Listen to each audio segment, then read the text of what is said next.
Pozdrav, bok đaci i svi koji se tako osjećate, koji možda niste u školskim klupama, ali ova poruka je prije svega namijenjena osnovnoškolcima, osmašima pred kojima je vrijeme odluke. I ja sam bila u vašoj koži 2008. godine i razmišljala sam hoću li upisati gimnaziju, ekonomsku. Bilo je dosta mogućnosti, ali odluka je pala. Gimnazija Svetozar Marković u Subotici, opći smjer na hrvatskom jeziku.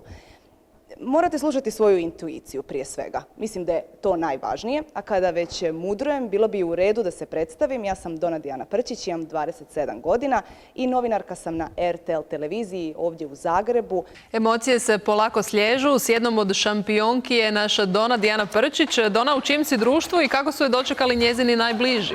Radim proteklih 5 godina kao novinar u informativnom programu, reportaže i javljanja uživo za emisije RTL Vijesti, RTL Danas, RTL Direkt i mogu vam reći da radim posao koji volim najviše na svijetu. Naravno, ima tu i stresa i svega, ali ne bi ga mijenjala ni za što.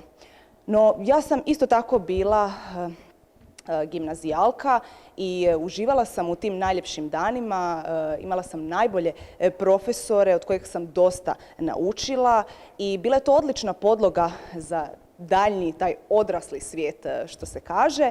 I možda razmišljate ako upišete opći smjer na hrvatskom još jedan dodatan jezik, ali smatram da sa znanjem više jezika to je zasigurno veće bogatstvo. Društvo zagarantirano odlično, nemate uopće zašto dvojiti. Mislim da je najbolje rješenje da upišete gimnaziju Svetozar Marković, iako već razmišljate upisati bilo koji studij u Hrvatskoj, bilo u Zagrebu, Osijeku, želite li studirati možda na moru, u Dalmaciji ili vas možda Istra privlači. Mislim da opći smjer na hrvatskom jeziku nudi dosta toga što nema na drugim mjestima i zbog toga biste se mogli odlično provesti i isto tako državnu maturu bi mogli pripremati potpuno besplatno, naučiti svašta, nećete zažaliti. Osmaši, razmislite dobro. Ja nisam zažalila, evo to ću vam reći. Veliki pozdrav iz Zagreba.